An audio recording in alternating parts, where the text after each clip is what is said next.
Good afternoon and good morning to everyone that's joined us from overseas. I'm glad you've all joined us today. So, as always, I really like to hear from where you're dialing in from. So, if you could just add it into the comment box where you're dialing in. I think we get some people from. I always feel guilty when they're from Asia because I always feel like you should be in bed. But I'm always grateful for those of you that have joined. And also, if you do have any questions, we really like our sessions to be interactive. So if you see me looking at my mobile phone now, because of our software, we have to juggle the two technologies. But yes, so tell me where you're dialing in from. We've got a really good topic today. So obviously, I'm with Rick Hamill. So first of all, we're going to be talking about AI-driven payroll automation from processing to intelligence. I think this is such a hot topic, so I'm really looking forward to today. But obviously, I'm with Rick, and a lot of you will know who Rick is. But Rick, those of the people that don't know, can you please tell everyone all about you? Yeah, so hi, Rick Hamill, CEO and founder of Globally. Globally is a global workforce management platform focusing on streamlining how companies manage their global teams, not just hiring, but actually focusing on managing compliance. Super excited to be here, Melanie, as always. And like I like to say, everyone, please be interactive, ask questions. But if you're shy to ask questions, just know that you can always reach out to me right after the webinar. Love to support and help people. That's kind of my Achilles heel.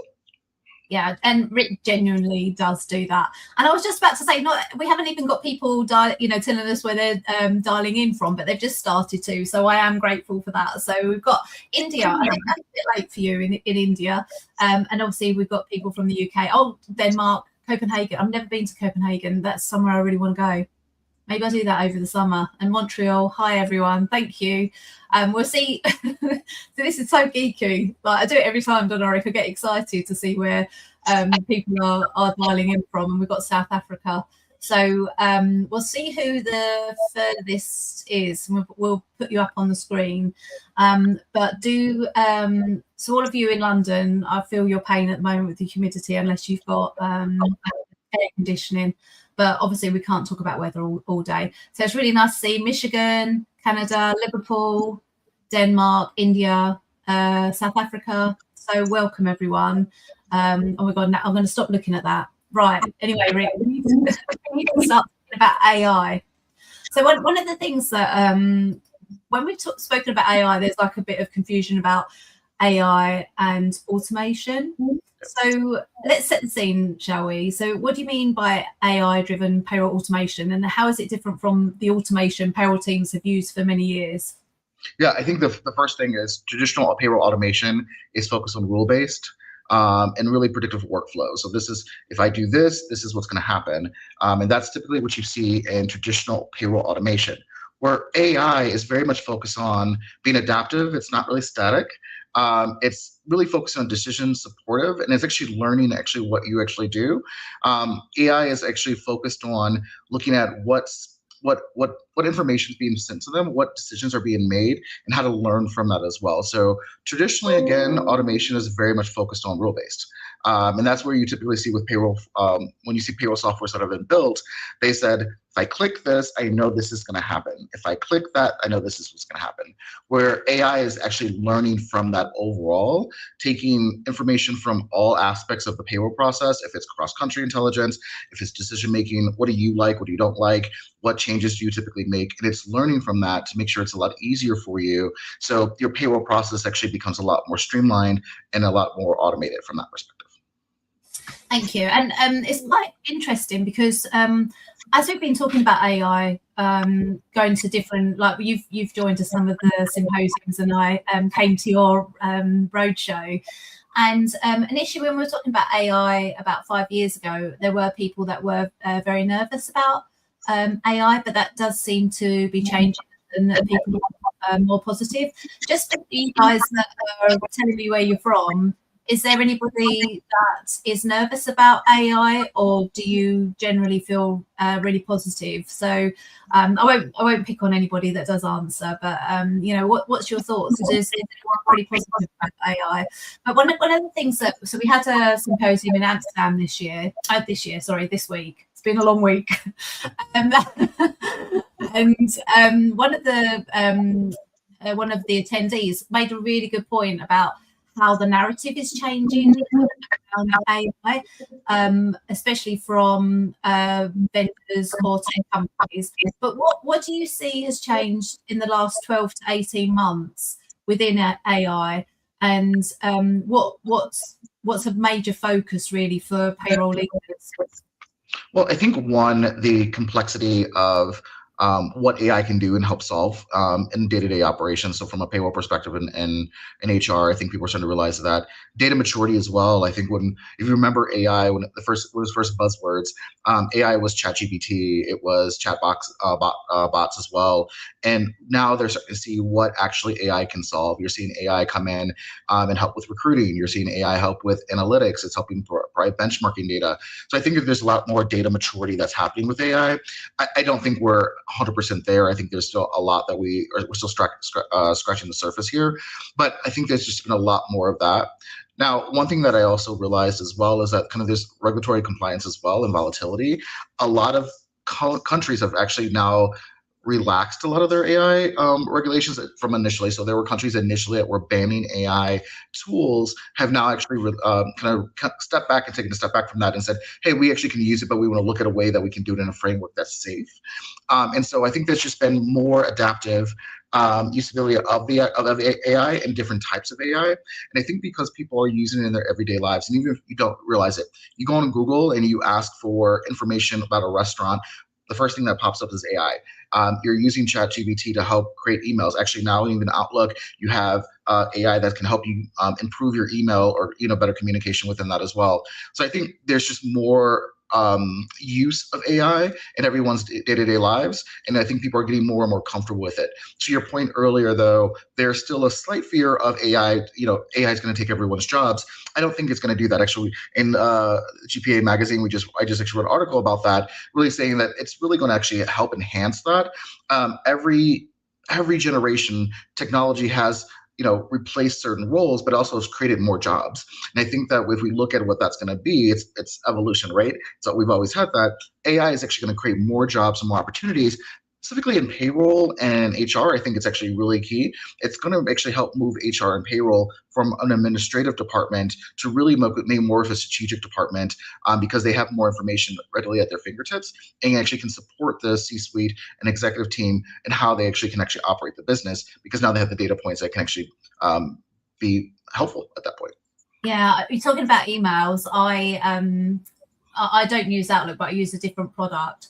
And I did it says proofread, so I did a proofread, and I don't know why I didn't proofread the proofread, and I sent it. I was like, oh my god, what have I just sent? Because it looked like I was having a meltdown because it really didn't make sense. And then so I always thought, okay, right, just proofread and then just read the proofread just to make sure it does make sense. I have noticed even in the last 6 months it doesn't do what it initially did. So AI really is getting better and better, almost like weekly, daily at the moment, and it's even like encouraging team colleagues to use it, just to play about with it, just to feel comfortable and understand it. I think there is some, I don't know if it's generational, but there is and I can say that because I'm in my 50s, where there might be a bit of a generational worry about using AI for them. But what are you seeing is the most valuable and practical uses of AI in payroll today? Well, I think I'll give you exactly what we see here at Globally, because we use AI from our perspective. I think the first one is kind of variation detections, right? So when you're processing payroll, it's an immediate validation of hey, what someone had before the last pay cycle, what they have today, and where's their changes. Look, we're humans. Sometimes we fat finger things.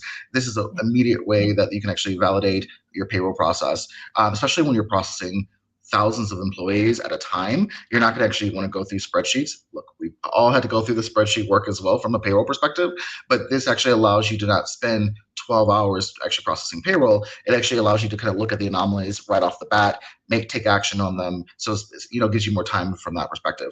I think automation and kind of reconciliation, I think it's really important. So taking your payroll files and your GL, making sure that they match, making them valid, they're valid from that perspective. From an HR perspective, it's even the employee onboarding process. We realized very quickly that 80% of onboarding around the world for employees around different countries are pretty much the same. It's the 20% delta that we had to build for. And AI allowed us to, create faster processes to allow companies to have a really streamlined experience for employees, but make it a little bit more easier for them to do that. And then also looking at compliance checklists. Every country is a little bit different, and not every payroll leader is going to be an expert in every single country that they're operating in.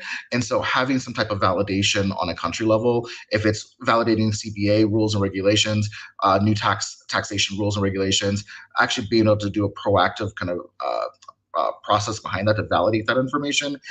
AI can allow you to do that and do that very quickly. And then also just understanding kind of validation of like, what are you trying to see? How many type of payroll tickets are you getting? What's the consistency behind that? Where can you actually take that information and look at process improvement within that? I think AI can be a very powerful tool if you're looking at being proactive and looking at getting more time back in your day.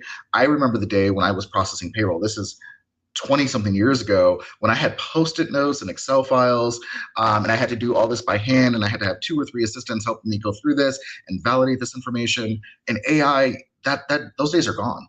And if you're still doing that, please call us. we can help that. But I think it really helps streamlines that entire process for you, and gives you more time to be more strategic in the workforce. So I think those are the couple things that I look at. Those are quick wins, but AI can be so much more than just that. Do you actually think, okay, so it's an old survey, and we do need to ask this question again. I think I might run a poll on LinkedIn to see what the results would be. But do you think that we will ever get rid of Excel? I don't think in the next 10 years. I think that Excel is a great tool. It's something that we use, but here's how you can actually leverage AI with Excel. I remember the days when we were creating micros and we were creating, different types of formats within Excel. And look, Excel is a really cool tool from that perspective. But AI is going to be able to help validate that. It helps you format that information. I think we're still very linked to Excel. I mean, I don't think that's a tool that's going to go away anytime soon, but I think AI is going to be able to help leverage it and actually make it a little bit more of a powerful tool for you. I think maybe it's like like babies have that comfort blanket. Maybe like Excel is like a comfort blanket for people in industry, because I don't know, you're used to it, aren't you? And you know what's there. But again, you can still do the fat finger. I love that phrase, the fat finger mistake, which I do often. Well, I laugh and say that because it's not just that we have, from a payroll perspective, Excel is going to be there. It's the dependence that we have when we transition data. So we talked about API dependencies, especially with our system. We're very API focused on our side here. But not every system has APIs. Not every system allows that. And so you have to have some type of mechanism where you can transfer data. And the best mechanism through that is Excel or CSV files to be able to do that. So their dependency is not just because we want to use Excel. It's because of what the technology that we're currently using. And not all technology is on the same playing field. And so because of that, you have to have a mechanism to transfer data. So our audience today has been a bit quiet, but if anybody agrees or doesn't agree with the Excel thing, I'd love to hear, because it's just it's just an interest for me. It's an interesting conversation about the future, isn't it? Like how much of that will actually change. But we do have a question, so let me just see if I can show it. I'm not nervous of AI, but I think many companies are, particularly with sensitive data.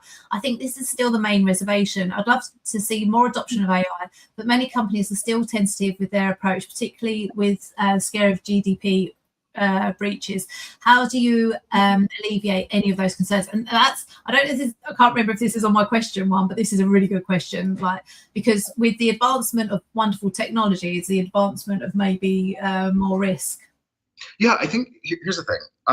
if you're an organization using ChatGPT and putting employee data into into ChatGPT, that's not good. You will be violating GDPR because you're putting that into the public ether. And so you need to be very careful with that. Where if you're using AI, one thing that I always recommend is a way that you can get a fenced-in AI tool that it's only to your organization. It's not something that can be readily used or was going to actually share public data, or your PI data publicly, I should say. You're going to want to also look at ways that you can also create within your own organization. Now, that sounds very rich when a lot of organizations don't have development departments, but there's ways that you can really quickly start building out tools for AI that are just for your organization only, and they're pretty cost effective from there.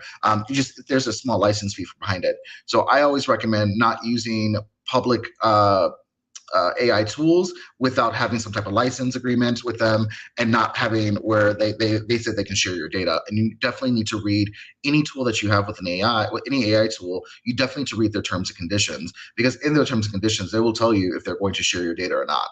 But highly recommend just kind of looking at it, just finding the right tool for you guys. And a lot of that actually can be used if you are licensed under their particular organizations. The way that we look at AI within our organization here at Globally, we've built our own AI tools. And we've actually fenced that so that when a client comes in, anything that they do to train the AI, update the AI, customize the AI, it is under their framework only. It's not shared with other clients, and we did that purposely so that their PI, their personal data, their important data, all of that is actually structured away from access from any other client from that perspective. And we took some time to build that and think about that correctly, but that's how we've looked at it. But if you're looking just to use day-to-day tools, it's really important to look at licensing. It's important to look at terms and conditions and look at how you can actually maintain and structure the data so that it just sits within your organization. And I know this is sort of coming away from the AI discussion, but I do think the world that we're in at the moment, we always need to be prepared for a breach of some sort with GDPR. I think that's just unfortunately the way that the world is now. But we do have what metrics should be used to quantify both the benefits and risks of AI in payroll, and how can leadership determine whether the overall risk-adjusted value proposition is positive? Yeah, there's multiple ways to do that. It's a much bigger question, a much bigger answer to say, because it's really based on your organization and your risk framework with the organization. The first things I will look at is how are you looking to leverage the AI? Who has access to the AI? What is it being used? I always say, if you're hesitant of using AI tools, take baby steps. And look at maybe on a department level, kind of access initially, maybe on a testing, a kind of a test group within the organization, and then start to see what can be accessed, what cannot be accessed, how the tool can be used. But take steps to actually understand your own risk framework from there. There are also quite a few webinars out there that really talk through best framework and risk management. If you're looking to build your own tools, I think the one thing that there's an ISO certification we're actually going through right now that actually creates best practices for leveraging AI. I think it's 42001 for ISO, which you want to take a look at that, and that can help create some risk framework for you as well as a business, that will really help you improve those processes and procedures and get you ready to leverage tools that can help you, really get into the AI dream pool. Yeah, we've even so we've got an AI tool that we use for our members, and I actually found out because a colleague recommended the developers to us, but they now offer it as an individual. So if you want your own AI tool to help you run your life, you can use that tool. So it's pretty cool now, isn't it, that it's developing so much, isn't it? So you don't have to have millions of dollars to be able to have your own tool now. There are other options, but again, you need to make sure that they are secure and that they come from a good company. So one of the things that you have mentioned about is compliance. So I've got a bit of a worry or a bit of a bugbear with compliance and using AI, especially around multiple countries, and how compliance changes almost like daily. What role do you think AI does play with that? I think you've already mentioned it, but as a topic on its own, really, how should you use AI for compliance, and what should you do if you do find an answer? Like, do you need to research even further once you've found something on AI? Yeah, I think, look, I'll stress this really quickly. I think ChatGPT and Gemini and all of them are great tools. They are not completely correct all the time. They are tools that are going to the internet and pulling information and providing the best answer that they understand to present to you. That doesn't mean it's always correct. So from a regulatorial perspective, I would always look at what you're actually feeding the AI or what you're asking.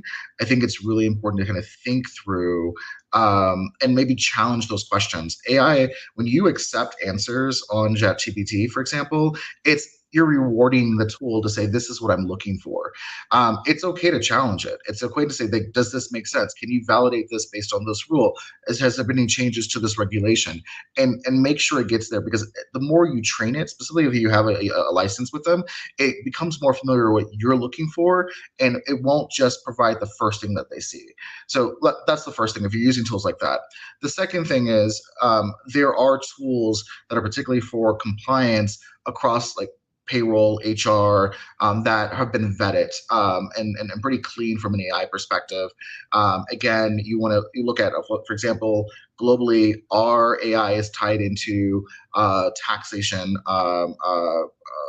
Tax authorities, into Department of Labor websites or labor websites, and validating that information. We've uploaded all the CBAs, collective bargaining agreements, that we have across the globe. We've looked at all employment agreements that we've had. We've looked at our templates, our clients' templates. We've looked at all that. We've trained our AI for years to be what it is today, and not actually relying on like a Google or some type of internet kind of search from that perspective. We've linked those to resources that we have to validate and improve. So that's why we're really confident on our side. But you want to look at tools that have just really understand what you're looking for. And if you don't have that tool, or you want to use a ChatGPT or a Gemini, it's just important that you are asking the right questions and challenging it to make sure you're getting the same thing. One thing that my nephew, which is, it's going to date me just a little bit, because that generation knows everything these days.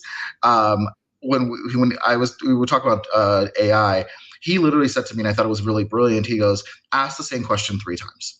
And Oh, if you really? ask the same question different ways, but Yeah, 3 yeah. and if you get the same answer, then it's closer to the right answer.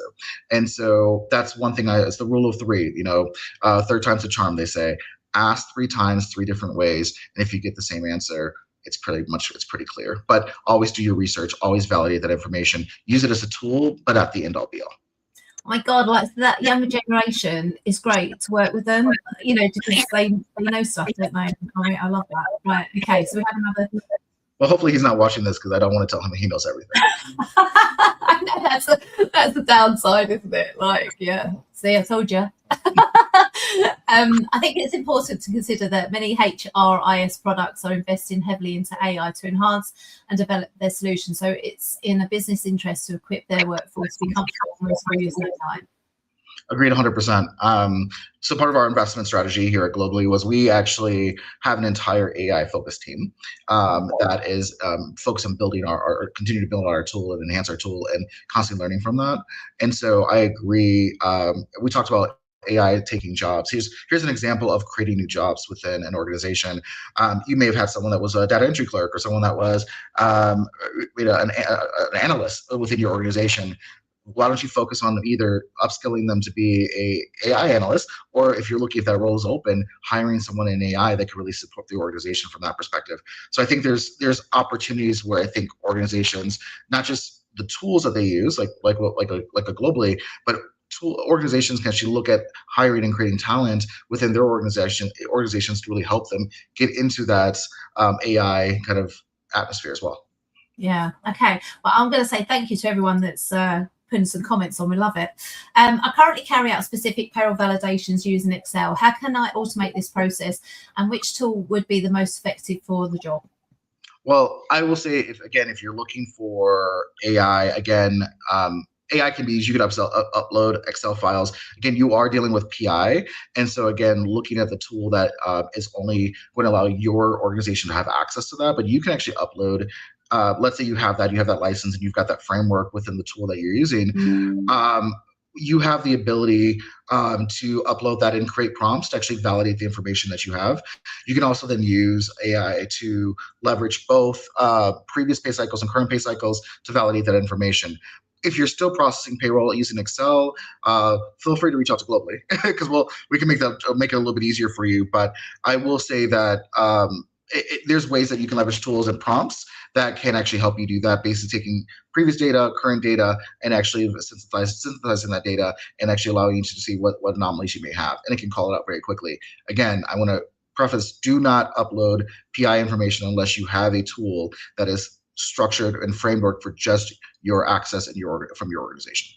Yeah, I think there's like a well-known case, wasn't there, when ChatGPT came up and then a well-known organization uploaded a report. Yeah, that went out to a lot of people. Does it make sense to rely on AI for compliance-related topics, given that AI can make sense? I think we've already pretty much covered this, but if we already working to fix one error, depending on AI might introduce another issue, essentially adding one more mistake, which is pretty much what can happen.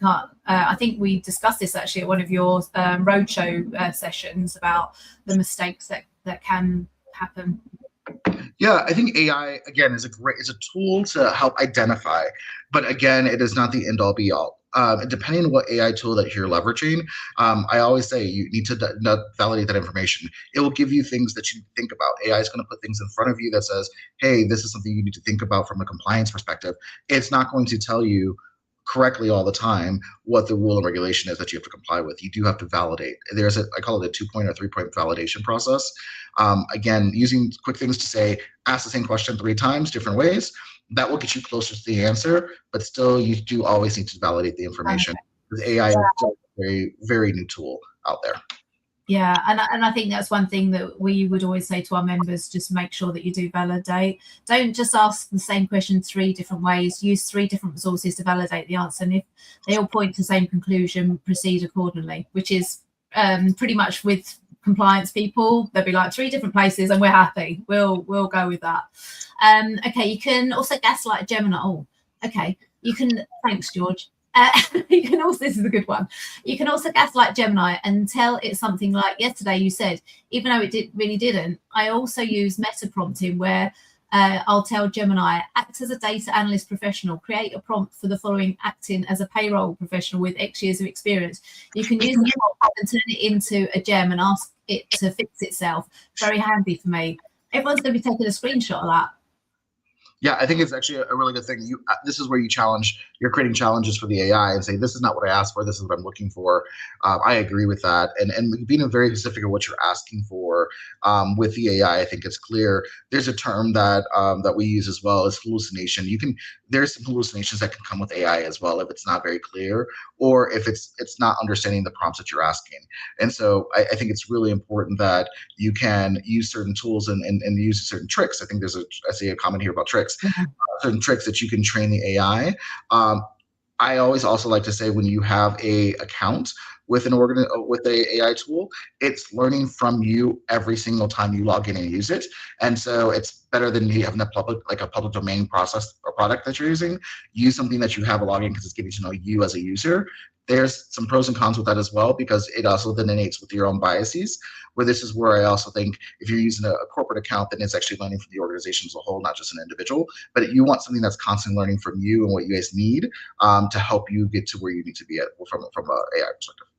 So I will have another question, but I have something for the guys that are talking about Claude here. So I've only just started. So funny enough, I've been talking to some colleagues in America and they were saying how great Claude is. And I've only just signed up to Claude and I don't see Claude being better than ChatGPT. But you guys here are saying Claude is very good. So maybe I'm using that incorrectly and I need to play about with it because everyone seems to be pretty much on Claude is a good tool. So yeah, maybe I need to speak to your nephew and he can tell me how to use Claude better. It depends on what you're using it for. Claude is actually a really good tool as well. It just depends on what you're using it for. And again, AI is only as good as you prompt it to be as well, and what questions you're asking. If you ask, is it gray outside today? It's not going to tell you that. It's going to say, well, the sky is normally blue, but this is what it looks like. But it's what you're prompting it to ask. And so I think Claude's a really good tool. I actually use multiple tools for my own personal life, and that's how I validate a lot of that information. But I agree, it's what you use it for. It's how you use it, and you've got to learn how to prompt it correctly. So we've had a request here. Melanie and Rick, would it be possible to organise a webinar focused on the practical use of AI for payroll reconciliation validation? I think it'd be very valuable to demonstrate how AI can help professionals who currently rely heavily on Excel for reconciliations and payroll validation. So I think when we come off, we can talk about that. We're actually hopefully meeting on Monday morning, aren't we? So maybe that's something that we can put on the agenda. So to add to that, though, I will say we did something slightly for that for you guys before. We did a AI tool kind of validation demo for you guys. But that's one thing, if you would like, we actually can demo that for you directly as well. So feel free to reach out to me on LinkedIn. But our tool here at Globally is it's foundationally AI, and we're happy to demo that for you guys to see. And we do that from reconciliations, for transfer for data from year-to-date information and validation, mock payroll data validation, tax validation as well for tax reporting, and actually even taking AI to actually map out, customized timesheets and reporting as well. So if you're interested in a demo, we're definitely going to do this with GPA. Melanie is great. We love doing these things with GPA. But you can do it directly with Rick. I mean, contact Rick and organise that. But also, because it was a few months back, maybe we need to do another one on LinkedIn. We can run another one. Maybe before the summer holidays, we can just. Rick travels the world. He's never in one place. But if we can get Rick, because it's very early in the morning for him today, but if we can get Rick, maybe we can add another session in, or one of your colleagues, Rick, we could do that, because I think that would be pretty cool. I can reach out to everyone on here and then let you know when it is. So we've got a few minutes left, but what are the... I also want to say thank you so much for everyone commenting and helping each other out, because I think that's what the whole payroll community thing is really cool. I feel like maybe for Claude, I'm not intelligent enough, because it's like you have to have sort of an analyst capability. So maybe that's something I need to work on myself. But let's see. But what are some of the biggest misconceptions or unrealistic expectations around AI and payroll? Do you think it's the compliance, or is it something else?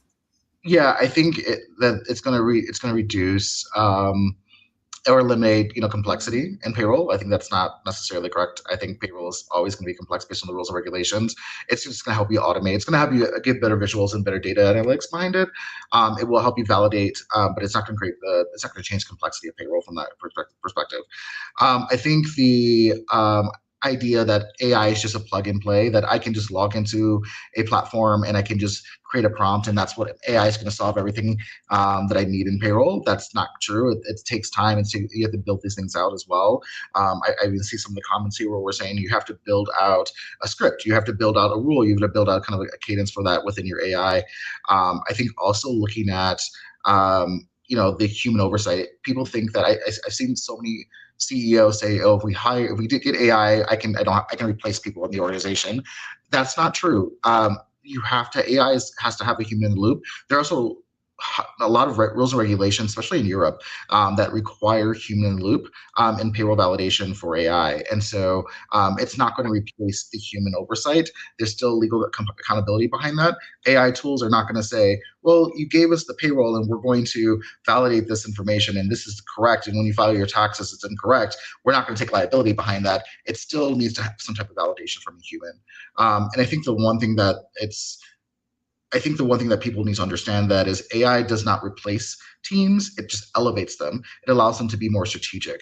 And I think that's the biggest misconceptions I'm hearing, is that AI is just going to be the end all be all.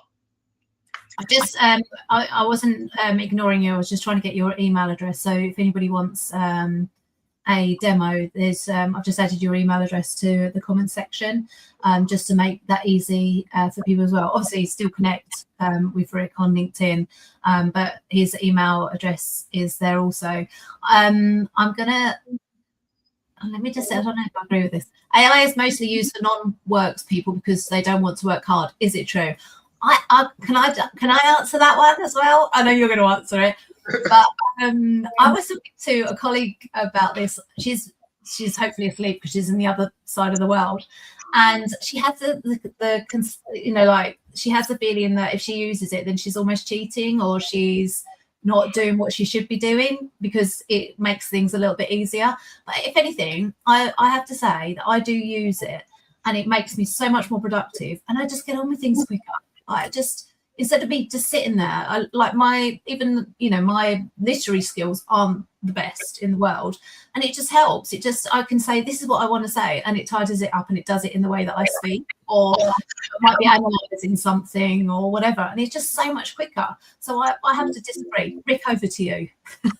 I completely disagree as well. I think that, look, I think that the misconception, and this is more of, I think, a generational thing as well. We're used to, we did all this manually. We did this outside of, leveraging AI. AI is a tool that just gives you opportunities to be more efficient. I think that's where the misconception is. I don't think you're lazy. I think you're smarter. We always, the saying, work smarter, not harder. If you can get things done, an example of that is global payroll process today can take up to 8 business days for any given country. The fact that we actually globally reduced it down to 1 business day for companies, that speaks volumes, right? That doesn't make the payroll process lazy. It says we give you more time to be more strategic in your organization. And we did that leveraging AI. I think that's really important. If I have a team that they're not doing administrative work for 8 days and they are being more strategic in helping us grow the business and maybe thinking about kind of the trajectory we want to take the business, I'm going to invest more money in that than actually having them do more administrative work. And so AI, I think, doesn't make them lazy. I think it makes them more efficient and more valuable to me as an organization, not less.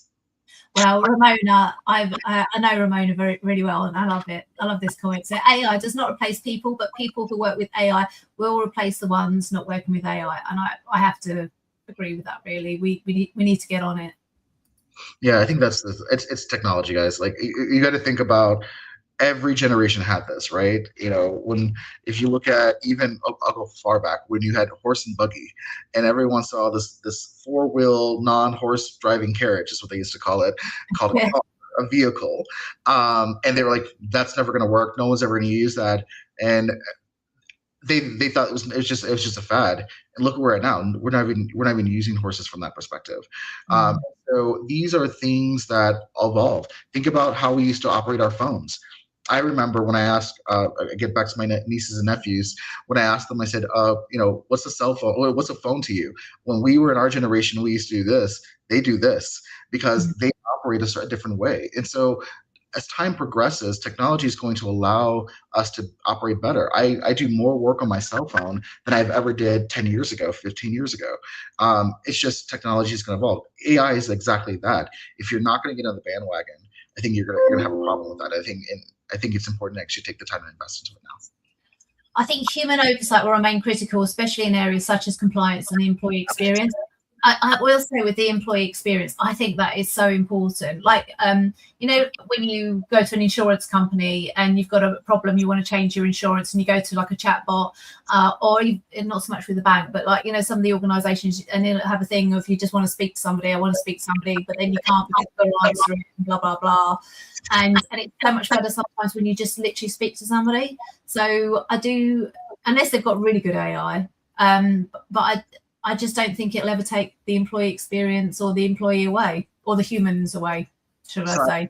I'm going to say something that's controversial, but someone said, I was in a meeting last night, and someone said this to me, and I thought about it shortly afterwards, which was the employee onboarding experience really benefits the employer, not the employee, in the way that it operates today. So imagine leveraging AI to really do the administrative work, make it a lot more simplistic for the employee. And now the employer can focus on the experience of the employee and making sure they feel very welcome. Imagine how much more time you have versus trying to chase employees to get information versus actually giving them a better experience, better training, better onboarding, but maybe a buddy system, right? Versus the amount of time that HR is struggling to find, get them to complete their onboarding in a platform. AI can help do that. I think that looking at looking at how you can leverage AI to make, cut the administrative burden, in half, if not more, so that you can focus on that experience, I think is really important. I agree with you 100%. Human in the loop is always going to be there. We talk about payroll and HR. What does HR stand for? Human resources. And so we need to be able to make sure we can put the human back into it. But the AI piece of it is just getting rid of the administrative burden for what we do today. Yeah. So Yelapa, I don't know if I pronounced your name correctly, so apologies if I haven't. But maybe you're just asking whether or not there's some other AI tools that people can suggest. So I think we've talked about Claude and ChatGPT and Gemini, but if anybody in the who's on today wants to let us know of any other tools that we should all try, then let us know, because I think there's new stuff coming out all the time, isn't there, really? Yeah, and by the way, if you send me an email on either email or on LinkedIn, I'm happy to give you some examples of some really good tools that I've seen out there as well. So feel free to reach out to me on LinkedIn. I can send you some right after the call. So I suppose it's a bit of a negative, maybe it's a negative question. What mistakes should organisations avoid when implementing AI within payroll operations? Biggest mistakes, I would say, try that AI is everything. Thinking that AI is going to solve everything. Poor data quality, I think, is really important. That saying, garbage in, garbage out. So making sure that you're cleaning up your data before you in it, because you're feeding that to AI. It's learning from that data. The worst thing you can do is ignoring compliance and ownership. So AI doesn't take away from legal responsibilities. I think that's really important to understand. There's still a component that you have to make sure that you're complying with the rules and regulations. To your point, AI is not going to know all the right answers. Alignment is a big one. How you're leveraging tools across departments. We've seen this just in different departments purchasing different tools and not really having full alignment behind that. But AI should be the same way. Look at how HR, finance, payroll are all leveraging these particular tools and systems. I think that's really important. And do not be over reliant on the AI. I think that's really important. Understand the capabilities behind it, but over reliance actually can create a framework for mistakes as well. And so just making sure that you understand what you're willing to do with AI. This is where I talked about your risk framework that you want to implement within the organization. What are we going to use AI for, and what are we not going to use AI for? I think understanding that if you don't do that, it's going to create a bigger issue in the long run. So those are probably the 4 or 5 things that I would probably say you want to avoid when kind of implementing AI within your organization. So I think you've actually answered this, because my last question was really what one piece of advice would you give payroll leaders about AI? So I think you've covered pretty much that. Is there anything else that you think actually, this is the best bit of advice I could give you? Yeah, I think the biggest thing is don't use AI to save money. Like that shouldn't be your thing. Like it will inevitably help with that, but it's not a tool to reduce staff. It's not a tool to it's really there to really help you create efficiencies. That in essence will do that, but your initial conversation shouldn't be we're gonna implement AI because then we're going to cut this much staff, or we're going to use AI to do this. And so just really come in with an understanding of what are you looking to accomplish? What are those steps that are going to take to do that? AI can actually really be a really good tool for business transformation. And making sure that you guys are setting yourselves up for success. It's not a wish. It's a process, and I think you have to look at how to bring AI into the organization, not just force it onto the organization. Yeah, that's a really interesting point about. So I've come across some situations recently where CEOs have come into new organizations, or directors have come into new organizations, and they have basically got rid of departments because they feel like AI is going to cover their roles, and then things start dropping and falling off, and then all of a sudden maybe the CEO's changed or the directors changed, and then they're having to re-recruit some of the staff in. So I've sort of seen that over the last maybe 18 months. I know it's been in headlines with some of the large organizations where they've gone, actually, we're changing our strategy now. It's not all about AI, it's about the humans as well. So I do think that is a really important factor. So you have to think through that as well. Again, I say business transformation. I think it's really important, and that's any tool. If you're implementing technology, doesn't solve your problems. You got to identify your problems and look like what are you looking to resolve. And I think AI is something that you bring into the organization gradually, test it, make sure it's working the way that you want it to work, and then figure out ways to better implement it.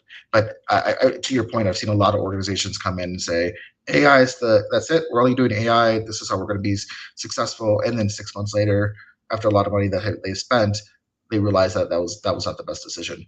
You have to have a business strategy behind that. You've got to have business transformation, a project plan behind that, and then slowly walk into it to be successful. So I feel, so we're coming to the end now, but I feel like I've been on your journey of globally and all the excitement. So again, if you want to have a demo, contact Rick via LinkedIn, or as I put Rick's email address in the comment section, reach out to Rick. But how's it all going? You know, it's we're super great. We got some really big things coming out as well. I don't want to. I'll give you a little sneak peek because it's just great. I'll give you a little sneak peek. We have a really cool tax management module that we've actually are getting ready to launch soon. That is really just giving more visibility to customers and how taxes are being managed within their organizations from a payroll perspective. It's just not an email or a tax filing; it's true validation and how that ties out right there. So it's a really cool tool that we're launching, and then the feedback from the beta testing has been absolutely phenomenal. Another one that I will say is we got a lot of growth. We got a lot of things that we're doing. We're super excited. We're going to be doing another road show soon. So people can come. We really enjoyed the ones we did in Europe and in the US. We're going to be extending that out to Asia as well. So we'll be going to, I think it's six countries in Asia, and more information on that. But we're super excited. And Melanie, we can't thank you more for your support here as well, and your feedback on what we've built as well. And we're super excited where we're going. You don't see the white hair because I dyed my beard. But, you know, we're trying to solve a problem to make everyone's life a little bit easier. You haven't got any. Don't worry about it.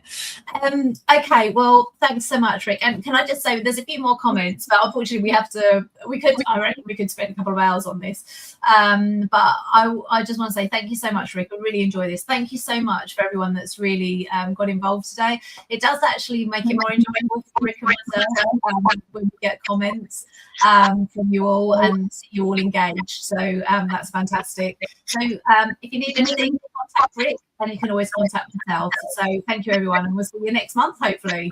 Thank you, guys. Have a great day.